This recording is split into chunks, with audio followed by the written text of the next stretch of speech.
Deus, nosso Pai, neste momento nós queremos te agradecer, Pai. Muito obrigado por nos dar esse privilégio, essa honra de estar aqui neste momento, cantando esses louvores para exaltar o teu santo nome, Pai. Nós pedimos que neste momento o Senhor esteja agindo. Na verdade, que o Senhor continue a agir neste lugar, continue agindo nos nossos corações, enquanto nós abrimos a Tua Palavra, que o Senhor possa nos santificar por meio dela. Nos ajuda, Pai, a entender aquilo que o Senhor tem para essa igreja hoje à noite. Obrigado por cada um que está aqui, nos dá ouvidos para ouvir, Pai, e uma mente focado agora, para que possamos reconhecer, Pai, a Tua Palavra em nossas vidas. Mais uma vez eu te agradeço e eu peço isso em nome de Jesus. Amém e amém. Amém. Boa noite a todos. Que momento lindo, né? Um coral maravilhoso. Parabéns para todas as mulheres. Olha, eu vou te falar, hoje de manhã foi interessante, vou dizer isso. Foi interessante.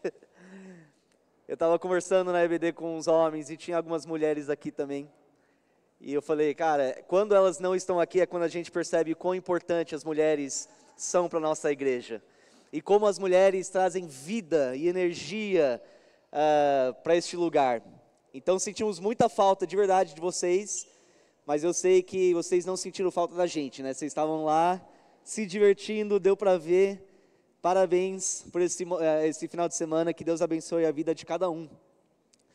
Algumas semanas atrás eu preguei uma mensagem chamada O Primeiro Amor. E essa mensagem foi baseada na carta que foi escrita aos Efésios, como a gente vê em Apocalipse capítulo 2. Aquilo foi a primeira carta de 7 cartas que Jesus instruiu o apóstolo João a escrever para 7 igrejas que existia naquela época no Império Romano, no país que hoje é chamado Turquia. Depois que eu preguei aquela mensagem, o próximo para pregar, o irmão Léo, ele sentiu Deus direcionando ele para pregar baseado na segunda carta. Depois que ele fez aquela ótima pregação, semana passada o pastor Jay pregou uma mensagem baseada na terceira carta. Adivinha qual vai ser a base da minha mensagem hoje? Quarta carta. Isso aqui, na verdade, acabou sendo uma série de mensagens sem querer. Mas eu sei que Deus tem um plano através disso, Ele tem falado aos nossos corações por meio das mensagens. E então, creio que é tudo Deus, é direcionado por Ele. Nós temos que lembrar que quando nós lemos essas cartas, o conteúdo de cada uma vem diretamente da mente e da boca do nosso mestre. Vem dele essas instruções para cada igreja. Ao analisar cada igreja ou cada carta, nós estamos vendo o que é que Jesus aprova e o que ele não aprova na igreja dele. Ao analisar cada carta, nós estamos deixando Jesus mostrar para a gente que tipo de igreja que Ele quer que nós sejamos. Com isso eu convido você a abrir no livro de Apocalipse capítulo 2. Apocalipse capítulo 2, começando no versículo 18.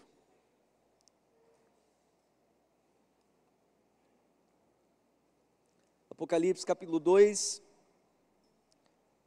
versículo 18, nós chegamos na quarta carta, a carta à igreja de Tiatira. Versículo 18: ao anjo da igreja, ou seja, ao bispo, ao pastor da igreja em Tiatira, escreva: essas são as palavras do Filho de Deus, cujos olhos são como chama de fogo e os pés como bronze reluzente.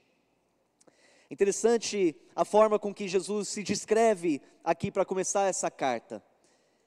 Provavelmente, quando ele fala olhos que são como chamas de fogo.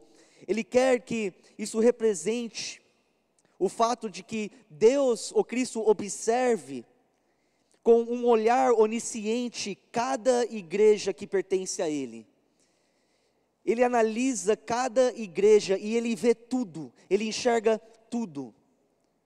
Talvez essa imagem, esse olhar intenso enquanto Ele sonda a mente de cada homem, cada mulher, cada jovem dentro da igreja.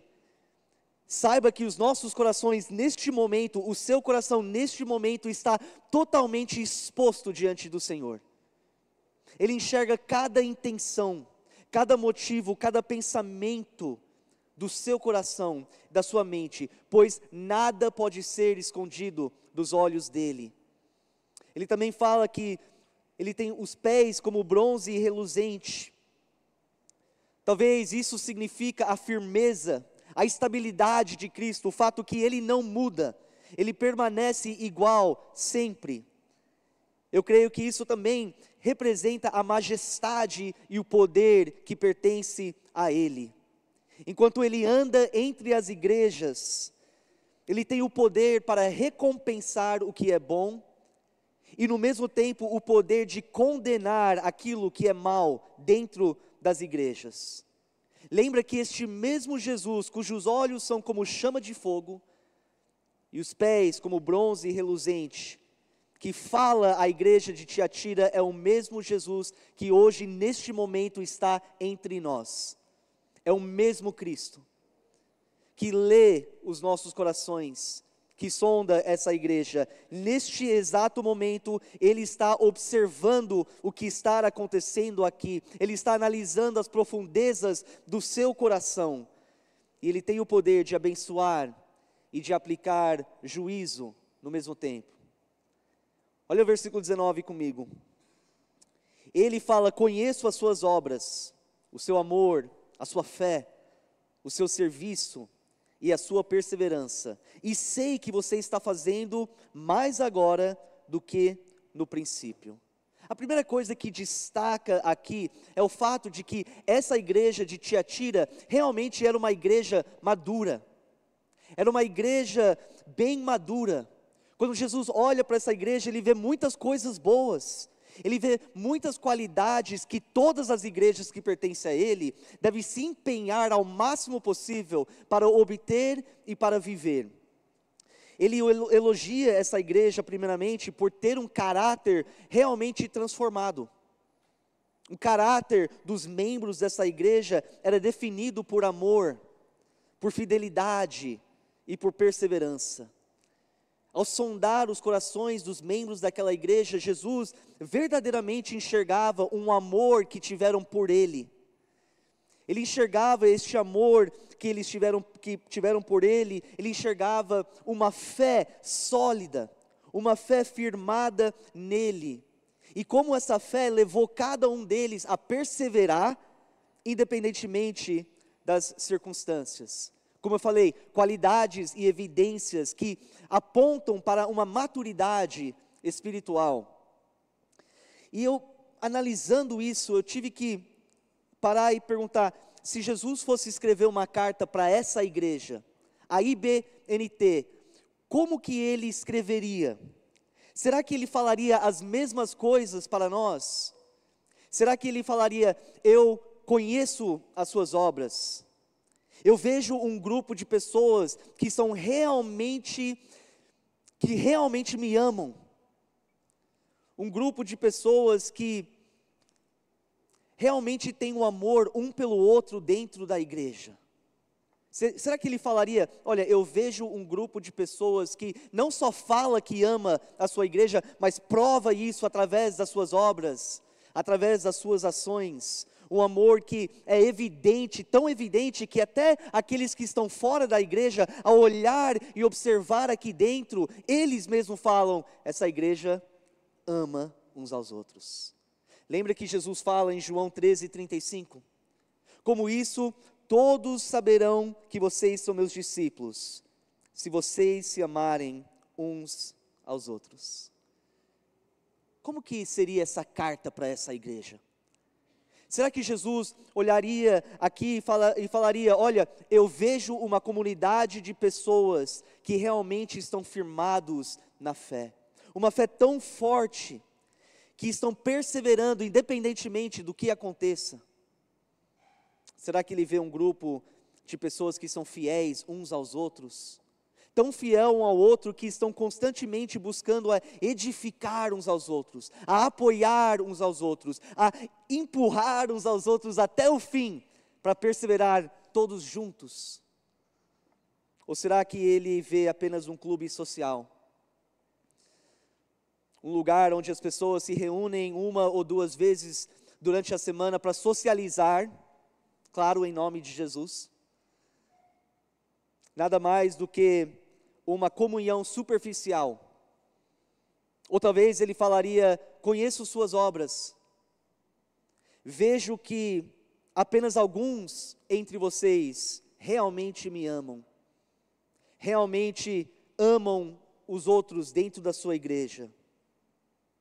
Eu vejo apenas alguns de vocês que são fiéis e que estão perseverando na obediência à minha palavra. Note que não é isso que Jesus fala para a igreja de Tiatira. Ele não fala: olha, eu vejo que alguns. Ele fala: conheço as suas obras. Ele fala para essa igreja como no total, porque o fato é que a maioria dos membros dessa igreja, não todos, mas a maioria, estavam vivendo uma vida definida por amor, por fidelidade, por perseverança. Realmente tiveram um caráter transformado por meio do Espírito Santo.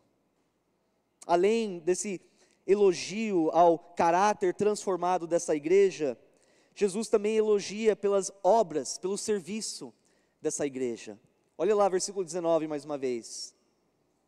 Conheço as suas obras, o seu amor, a sua fé, o seu serviço, a sua perseverança, e sei que você está fazendo mais agora do que no princípio. Essa igreja era uma igreja ativa, era uma igreja em ação, era uma igreja que do momento que ela foi plantada, do momento que ela foi estabelecida, ela continuava a avançar ano após ano em amor, em fidelidade, em obras, em perseverança. Ao longo dos anos havia crescimento, maturidade espiritual da parte dos membros dentro dessa igreja.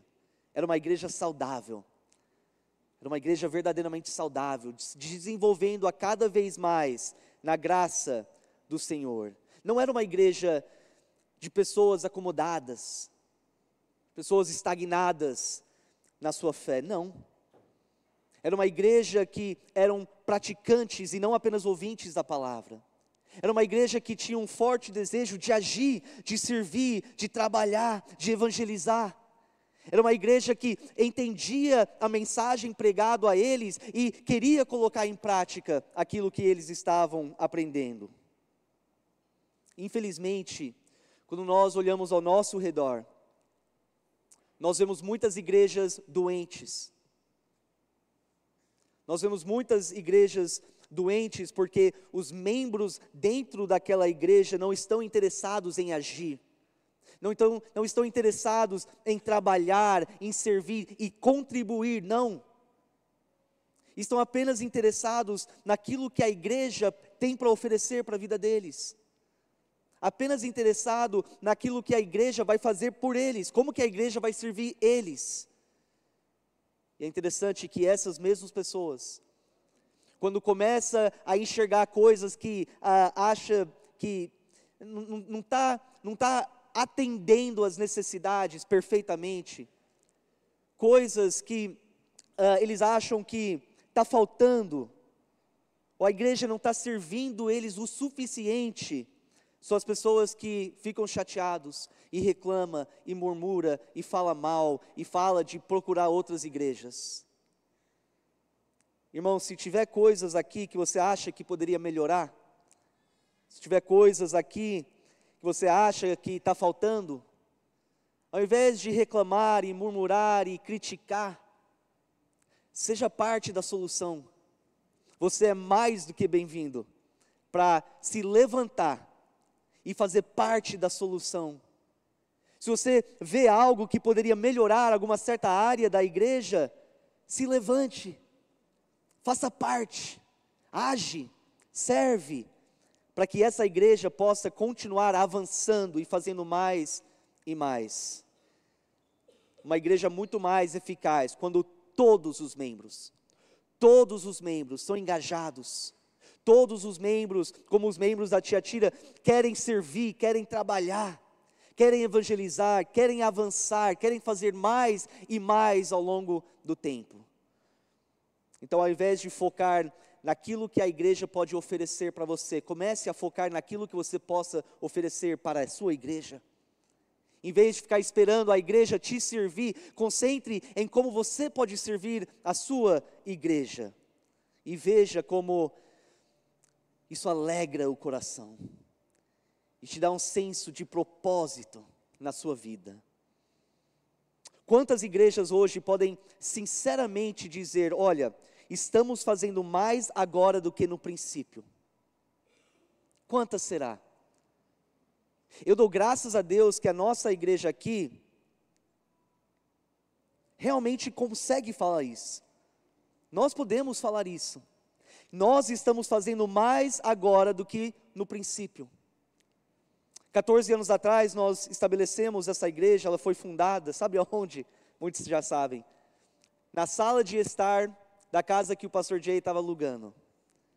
Um pequeno grupo de pessoas se reuniram naquela casa.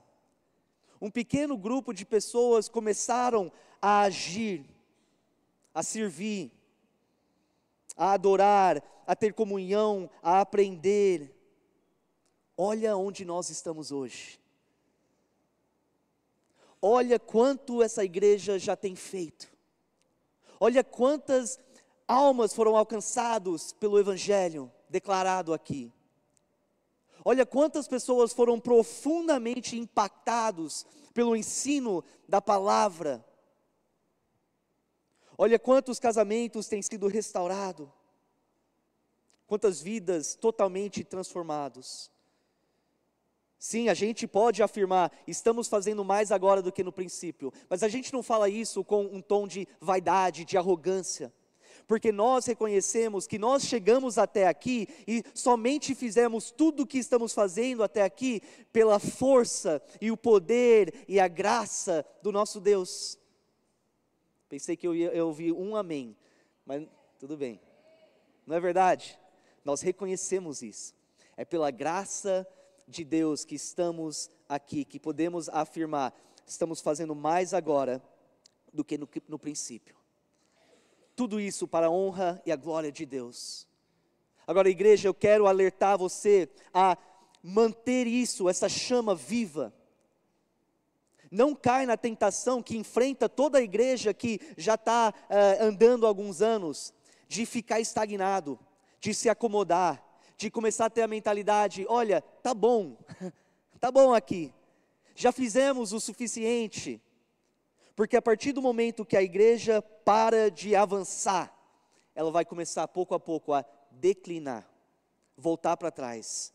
Mas quando os membros da igreja, todos, estão constantemente crescendo na sua comunhão com Cristo, na sua vida espiritual, naturalmente a igreja, como forma coletiva, vai avançar e vai desenvolver e vai crescer e vai continuar fazendo mais do que no princípio. E é isso que a gente vê. O exemplo da igreja de Tiatira. Mas mesmo que essa igreja tinha todas essas qualidades, estava agindo e servindo, tinha algo muito grave que Cristo tinha contra essa igreja. Olha no versículo 20 comigo. Jesus falando: no entanto, contra você tenho isto.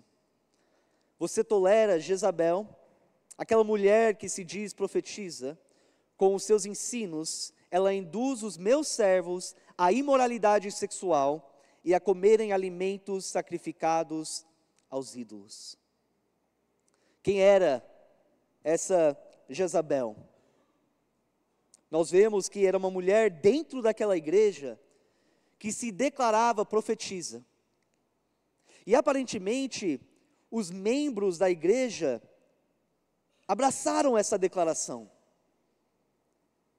ao ponto dela exercer uma certa autoridade e influência dentro dessa igreja, até o ponto dela ensinar dentro dessa igreja. Mas eu creio que é muito provável que o nome dessa mulher não era realmente Jezabel, mas que Cristo estava usando esse nome simbolicamente. Eu creio que Jesus, através dessa carta, chama ela de Jezabel para abrir os olhos daquela igreja, de enxergar quem ela realmente é, quem essa mulher realmente era, para mostrar que aquela mulher é do mesmo caráter, do mesmo espírito, que a rainha Jezabel lá do Antigo Testamento. Abre comigo lá rapidamente, em 1 Reis, capítulo 16. Em 1 Reis, capítulo 16, nós vemos um relatório sobre o reinado do rei Acabe, um dos reis, de muitos reis, sobre o povo de Israel. Olha no versículo 30, 1 Reis 16, versículo 30. Acabe, filho de Onri, fez o que o Senhor reprova, mais do que qualquer outro antes dele.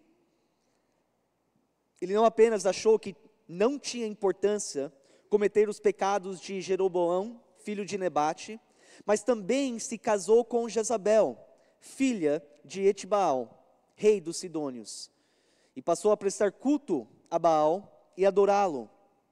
No templo de Baal, que ele mesmo tinha construído em Samaria, Acabe ergueu um altar para Baal.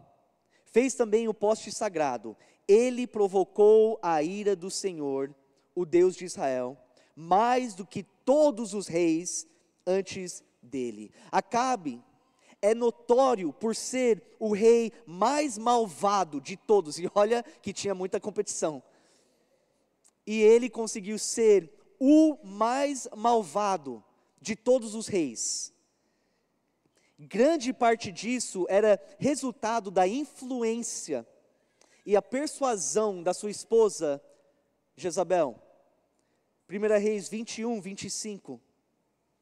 Falando isso, nunca existiu ninguém como Acabe que, pressionado por sua mulher, Jezabel, vendeu-se para fazer o que o Senhor reprova. Essa era uma mulher diabólica, uma mulher que deixou o inimigo, os demônios, utilizar a vida dela para tentar destruir o povo de Deus. E ela teve grande sucesso nessa missão. Ela era uma mulher cheia de decepção, de malícia, de imoralidade.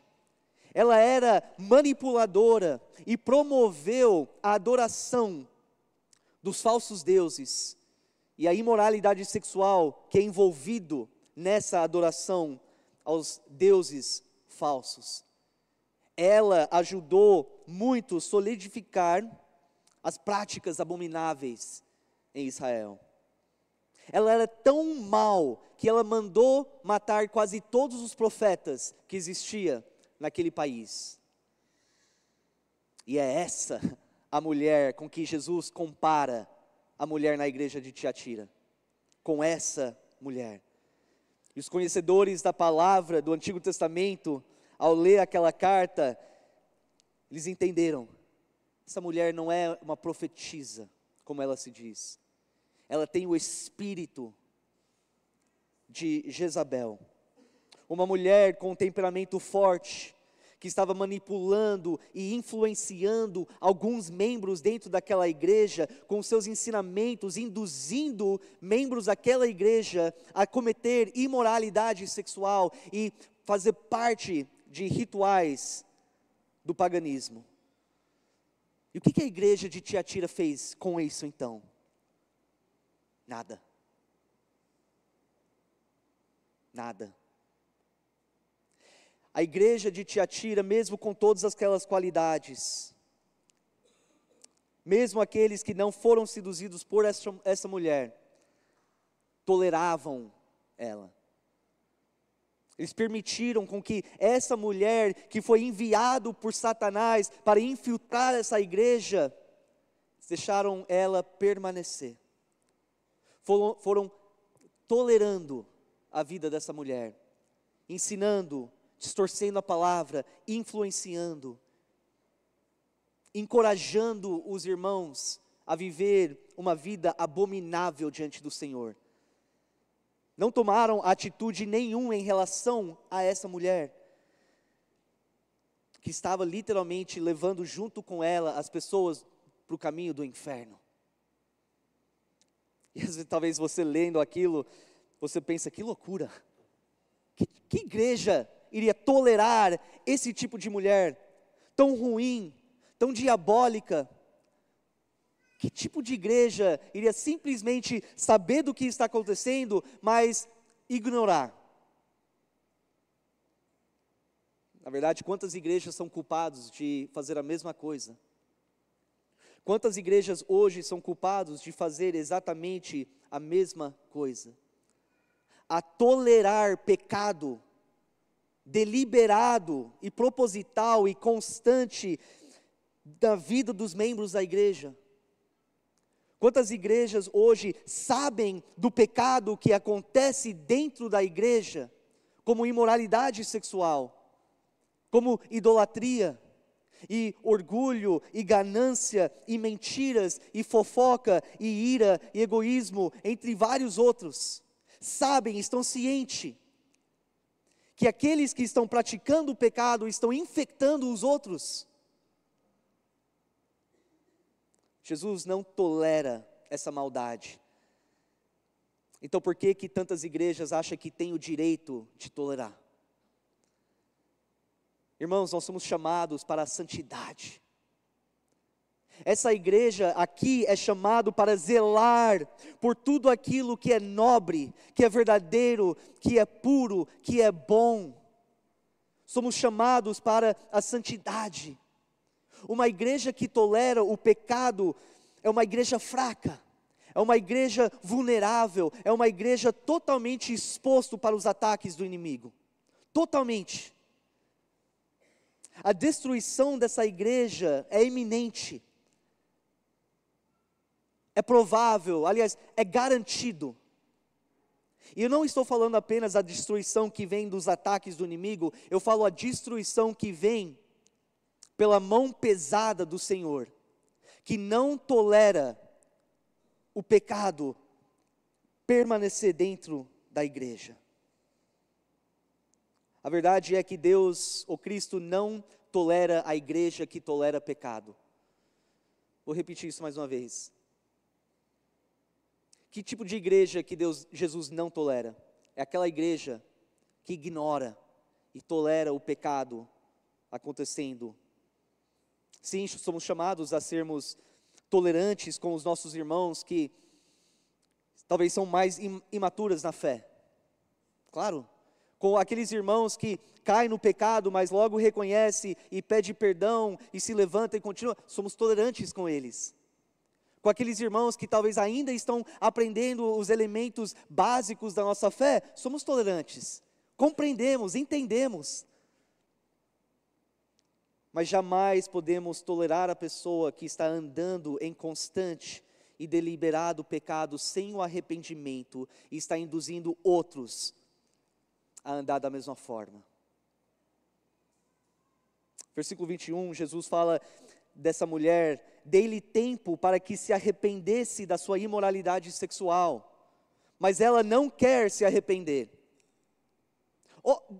Vamos dar uma pausa para refletir na imensa misericórdia de Jesus. Ele podia ter destruído a vida dessa mulher muito tempo antes, mas com toda paciência e com amor, sendo rico em misericórdia, Ele dá tempo. Ele chama ela ao arrependimento e dá tempo para ela fazer isso, mas ela não quis. Versículo 22, por isso, vou fazê-la adoecer e trarei grande sofrimento aos que cometem adultério com ela, a não ser que se arrependam das obras que ela pratica. matarei os filhos dessa mulher. Podemos entender essa palavra filhos como filhos biológicos, mas também essa palavra tem o sentido de discípulo, de aluno, de seguidor. Não sei exatamente, mas de qualquer forma, a pena, o castigo é gravíssimo. Então todas as igrejas saberão que eu sou aquele que sonda mentes e corações, e retribuirei a cada um de vocês de acordo com as suas obras. Você enxerga a seriedade de Cristo aqui? O quão sério Ele leva o pecado tolerado dentro da igreja? Olha as consequências. As consequências são gravíssimas, porque aos olhos de Cristo, o pecado tolerado na igreja é gravíssimo. É gravíssimo. Mas a triste verdade é que tem muitas igrejas, e nós temos que nos policiar também, que não tem essa mentalidade de Cristo. Não tem. Muito pelo contrário, pregam contra essa mentalidade. Contra a intolerância do pecado. Tudo em nome do amor. Tudo em nome da inclusão. O importante é amar. O importante é amar e incluir. Nós não podemos confrontar pecado. Temos que amar. Isso é a maior falta de amor, na verdade, que uma pessoa pode receber de uma igreja. Quantas pessoas hoje, ou igrejas, estão mais preocupados em não ofender alguém, ao chamá-los ao arrependimento, do que ofender o próprio Cristo, ao tolerar os pecados. Não, mas pastor, a gente vai perder pessoas. Pastor, vão ficar ofendidos. Pastor, se a gente pegar pesado em relação ao pecado, se a gente pregar santidade, as pessoas vão achar que nós somos preconceituosos e intolerantes, pessoas cheias de ódio. Certamente isso acontece. E vai acontecer. Mas a gente não pode deixar isso impedir a gente de pregar a verdade, de não tolerar o pecado na igreja, de zelar pela santidade. Algum tempo atrás eu estava conversando com um irmão, que a gente estava conversando e o assunto de aborto surgiu, não lembro como. E ele fez um comentário interessante. Esse assunto lembrou ele de uma pregação que eu fiz, acho que foi o ano passado, sobre o aborto. E ele falou, a gente tinha uma amiga que estava vindo com a gente, vinha sempre. Depois daquela mensagem, ela olhou para a gente e falou, nunca mais volto para aquela igreja. Essas coisas acontecem. Não podemos deixar isso nos impedir de ter a mente de Cristo, de zelar pela santidade, de pregar a verdade absoluta que vem da palavra de Deus.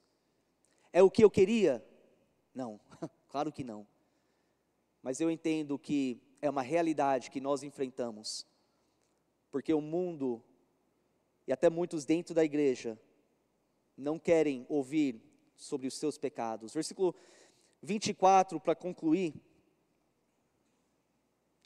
Versículo 24, Jesus fala, aos demais que estão em Tiatira, a vocês que não seguem a doutrina dela, e não aprenderam, como eles dizem, os profundos segredos de Satanás, digo, não porei outra carga sobre vocês, tão somente apeguem-se com firmeza ao que vocês têm, até que eu venha.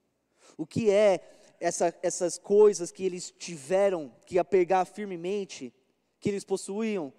Amor verdadeiro, fé verdadeira, esperança que levava a perseverança. Fala, pegue-se, não solta, apegue-se firmemente até o final, não abre mão, não negocia, continua firme no amor, nessa fidelidade, na sua fé, na sua perseverança. Ele fala no versículo 26, aquele que vencer e fizer a minha vontade até o fim, darei autoridade sobre as nações. Ele as governará com cetro de ferro, e as despedaçará como um vaso de barro. Eu lhe darei a mesma autoridade que recebi de meu Pai. Também lhe darei a estrela da manhã. Aquele que tem ouvidos, ouça o que o Espírito diz às igrejas. Não temos tempo de tentar falar com detalhes cada uma dessas promessas, mas saiba que são promessas gloriosas, são promessas eternas para aquele que vence. E como que você vence? Fazendo a vontade de Cristo até o fim. Até o fim. Então, que tipo de igreja que Jesus quer que nós sejamos aqui? Essa igreja. Que tipo de igreja que Ele quer de nós? Uma igreja definida por amor a Ele, por amor ao próximo, uma igreja definida por uma fé persistente e viva e sólida, uma igreja caracterizada por perseverança, por maturidade e por boas obras, e ao mesmo tempo uma igreja que não tolera falsos ensinamentos e que não tolera pecado dentro dela. E só para finalizar, que tipo de vida que Jesus exige de você e de mim, como membros individuais? Também, uma vida caracterizada por amor real a Ele, ao próximo, uma vida definida por fé e confiança, uma vida que demonstra perseverança em meio às tempestades dessa vida. Uma vida que age e serve e trabalha e contribui. Uma vida que zela por santidade. Uma vida que não tolera o pecado a entrar e permanecer na sua vida. Hoje à noite eu pergunto para você: será que você pode dizer que essas qualidades definem a sua vida? Talvez você concorde, você fala, pastor, eu concordo, essa igreja faz mais hoje do que no princípio. Essa igreja, eu amo essa igreja, eu vejo como a igreja tem amor pelo Senhor, tem amor pelo próximo, é uma igreja de fé, de perseverança. A igreja é assim, mas a minha vida não está assim. Eu sei que falta muito para mim chegar a este ponto de ser definido por essas qualidades. Não é tarde demais de começar a buscar isso, a arrepender dos seus pecados e verdadeiramente buscar a alcançar essas qualidades para a sua vida, porque entenda que quando você busca isso na sua vida pessoal, se você é membro da igreja, você então está ajudando a igreja a agir dessa forma coletivamente. Cada um tem que fazer a sua parte, cada um é chamado a viver uma vida de amor, de fé, de perseverança, de ação e de santidade. Convido a igreja a se levantar neste momento. Nós vamos ter um último louvor. Eu não conheço exatamente o seu coração, Deus conhece. Não adianta esconder dele. Os olhos dele são como chamas de fogo. Ele sonda o coração. Se você precisa confessar algo, faça isso agora. Ore pela sua vida, ore por essa igreja. Intercede pelos seus irmãos. Se tiver qualquer outro assunto, algo na sua mente que você quiser derramar diante do Senhor, faça isso também. O altar está aberto, tem pessoas que querem orar junto com você, por você, fica à vontade. mas não deixa talvez o orgulho te impedir de vir até a frente. Se você sente a vontade de vir ajoelhar, faça isso. Faz bem para a alma. Posso te garantir, faz bem para o seu coração. Mas também, ore onde estiver. Cante esses louvores. Toda honra e glória ao Senhor. Amém?